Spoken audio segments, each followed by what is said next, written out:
प्रधानमंत्री मोदी जी जिस भाषा का उपयोग महिलाओं के लिए करते हैं, क्या उनको शोक होता है? यहाँ पर तो किसी एक सिरकिने ने किया और उसको पूरी सजा मिलनी चाहिए। शर्म नहीं आती कि बिल्किस बानो की बच्ची का सर उसके आंखों के सामने दीवार से फोड़ा गया, वो मां नहीं थी? और आप बात करते हैं माओ की, तो राहुल जी ने आगे बढ़ के कहा कि नहीं ये गलत है, उनको ट्रोल मत कीजिए। सार्वजनिक जीवन में भाषा की मर्यादा को गिराने का एक मुश्त काम मोदी जी ने किया है। मंच से जिस तरह की भाषा का वो प्रयोग करते हैं, ये मोदी जी की देन है।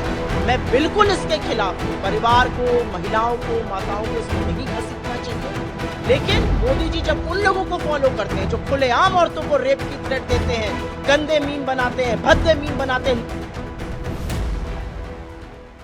पीएम मोदी की मां का अपमान हुआ है। राहुल और तेजस्वी को माफी मांगनी होगी। कुछ इसी तरह के तर्क और दलील के साथ बीजेपी और उसके सहयोगी दलों के नेता और कार्यकर्ता गुरुवार को बिहार की सड़कों पर उतरे और जमकर हंगामा मचाया। राजधानी पटना ही नहीं, बिहार के तमाम छोटे बड़े शहरों से बंद के दौरान हंगामा और बवाल की तस्वीरें दिन भर आती रहीं। इस दौरान एक महिला शिक्षक के अपमान की भी तस्वीरें सामने आई, तो बंद के दौरान एक प्रेग्नेंट वुमेन की गाड़ी को रोकने की खबरें भी आईं। खैर, मुद्दा ये नहीं है। सवाल ये है कि जिस अपमान की बात पर बीजेपी वाले बवाल मचा रहे हैं, वो खुद सवालों के घेरे में क्यों हैं? तमाम विपक्षी दल के नेता एक सुर में पीएम की मां को अपशब्द कहने वाले के लिए सजा की मांग कर रहे हैं, लेकिन दागदार दामन बीजेपी का भी दिखा रहे हैं। कांग्रेस की तेज तर्रार प्रवक्ता सुप्रिया श्रीनेत ने तो बाकायदा उन माओं का नाम लेकर पीएम से सवाल किया है कि क्या वो किसी की मां नहीं है? बिल्किस बानो के साथ जो हुआ वो सही था? सोनिया गांधी के साथ जो हुआ क्या वो सही था? जिन्हें भारत लौटकर इस देश को यह बताना था कि चीनी यात्रा से भारत को क्या हासिल हुआ, वो मंच पाते ही रोना रोने लगे।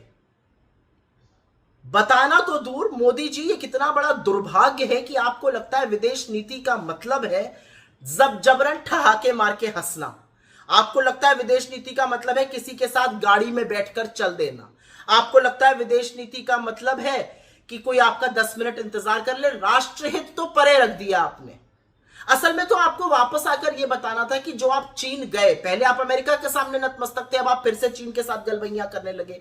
आप चीन गए ये जानते हुए, और ये पूरा देश और दुनिया जानती है कि पहलगाम के आतंकी हमले के बाद ऑपरेशन सिंदूर के दौरान चीन ने खुलकर जमकर पाकिस्तान का साथ दिया, उसको हथियार दिए, इंटेलिजेंस दी, नेटवर्क दिया, सब कुछ दिया। तो आज देश पूछना चाहता है कि क्या आपने शी जिनपिंग से ये पूछा कि उन्होंने ये पाप क्यों किया? आप कहते हैं सौहार्द बन रहा है अक्टूबर 2024 के बाद से, जब आपकी मीटिंग हुई थी शी जिनपिंग से। किस मुगालते में हैं आप?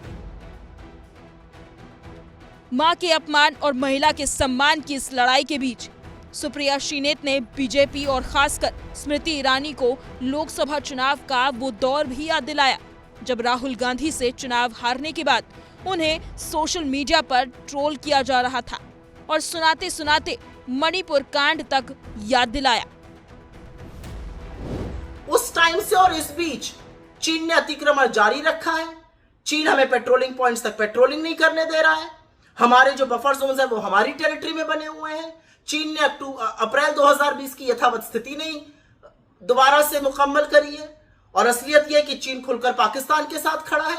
चीन ने अरुणाचल के गांवों के नाम बदले हैं, एलएसी पर भारी इंफ्रास्ट्रक्चर बनाया है, लगातार न्यूक्लियर सप्लायर ग्रुप में शामिल होने से लेकर यूएनएससी की हमारी परमानेंट मेंबरशिप पर अवरोध लगाया है, और हाफिज सईद जैसे दुर्दांत आतंकवादी को ग्लोबल टेररिस्ट घोषित होने से यूएन में बार बार रोका है। क्या किया है चीन ने? क्या आपने शी जिनपिंग से ये सारी बातें पूछी? क्या आपने शी जिनपिंग से पूछा कि एक तरफ वो आपसे मिल रहे हैं और एक तरफ वो आसिम मुनीर से मिल रहे हैं, वो व्यक्ति जिसके हाथ भारतीयों के खून से सने हुए हैं? क्या आपने ये जानने की कोशिश की कि पाकिस्तान जैसे आतंकी मुल्क को इतनी तवज्जो उस ग्लोबल प्लेटफॉर्म पे कैसे मिल रही है? आइए बात करते हैं रूस की। आपने, आपके भक्त मंडली ने, आप कार में पुतिन जी के साथ कहीं चले गए, उसकी बड़ी चर्चा है। क्या आपने पुतिन जी से पूछा कि पहलगाम आतंकी हमले के बाद ऑपरेशन सिंदूर के दौरान रूस ने हमारे पक्ष में एक भी बयान क्यों नहीं दिया? क्या आपने पूछा कि आप तो हमारे सदाबहार मित्र थे, आपने क्यों कदम खींच लिया, हाथ खींच लिया हिंदुस्तान से?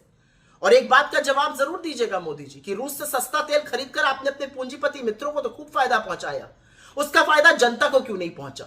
टैरिफ लगने से जनता नुकसान झेले, लेकिन सस्ते क्रूड का फायदा जनता को ना हो, यह भी बताइएगा।